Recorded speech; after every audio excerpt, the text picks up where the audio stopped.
Hey guys, Tammie Alexander from 3 Marigna back again with another new recording for you all. I know this is coming in short and fast supply at the moment, however this one's kind of a cool one. I've been asked about crystal elixirs. I've kind of word dropped it a few times and people aren't very sure about what they're all about.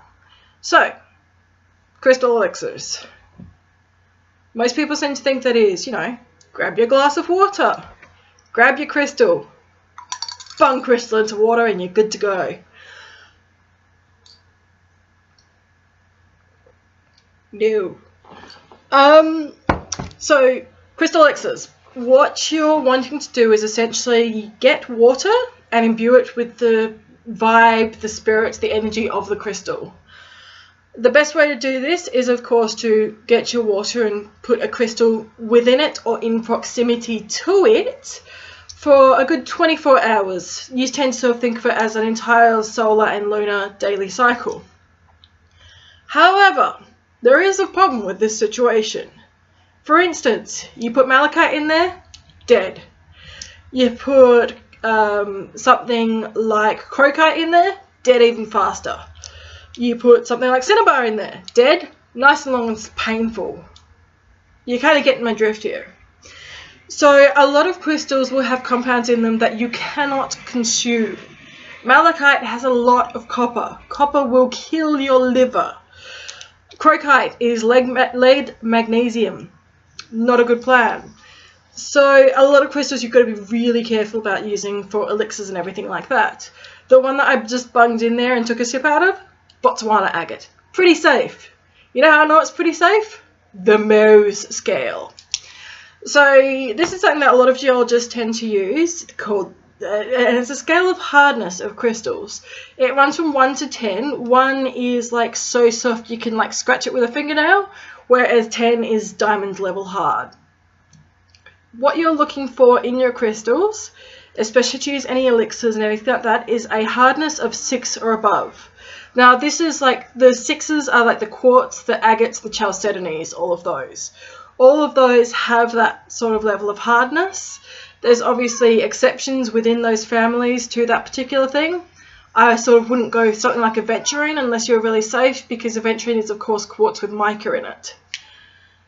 So yes, moving on from that.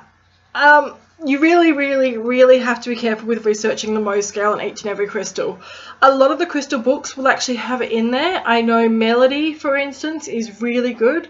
Her Lovers in the Earth crystal books will have the Mohs scale because, hey, she came from being a scientist. She knows her shit. But otherwise, you can always Google it. Wikipedia will have the Mohs scale on most things as well anyway. Other than that, you're also going to want to look at what makes up the crystal that you're trying to use. For instance, as I said, if it's got high levels of copper, if it's got lead, if it's got any other number of nasties in there, you're not really going to want to use it for elixirs. So, what do you do instead? As I said, it can be in proximity. There's a brilliant word. You can actually put them all around your glass. You can put a bowl inside your glass with the crystal sitting in air in the bowl, so it's not leaching toxic chemicals into your water. Be very careful with all of this, as I said. There's also drink bottles now that people have released that have a little cage where you can sit your crystals in there and you can drink it, and it comes up through the crystal and there's your elixir there. Once again, Mohs scale and everything, otherwise dead. Dead is kind of a big deal. So yes, that's kind of my quick little intro into elixirs. You can make elixirs from almost anything. I thoroughly recommend, use the poisonous crystals, but make sure you just use them separately. They have some amazing uses, and especially like ones like crocite. I mentioned it so many times here, but it is actually a really good healing crystal. It's used a lot for healing, especially with the more general healing and things like that. Just don't be in contact with it too much. Crocite actually can break down even in humidity, so don't handle it too much when you're trying to make your elixirs. Don't go, handling it and then dunking your fingers in the water or anything weird that you might then be doing. As with anything, you really need to research your crystals before you play with them too much. Some of them can even work via skin contact.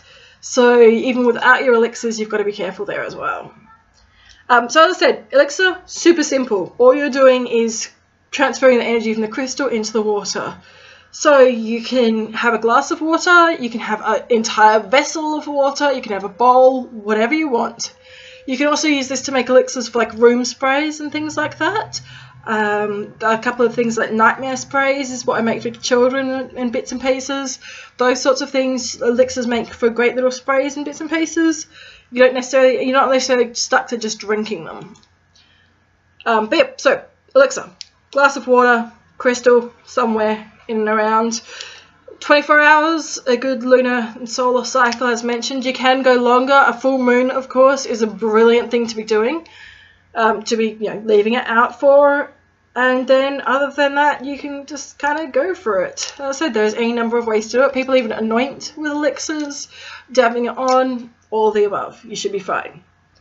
Watch out for the poisonous stuff. Google is your friend. Sorry, okay, that is it for today. Thank you very much for listening to my odd little videos, and I will catch you all later. Thank you, bye!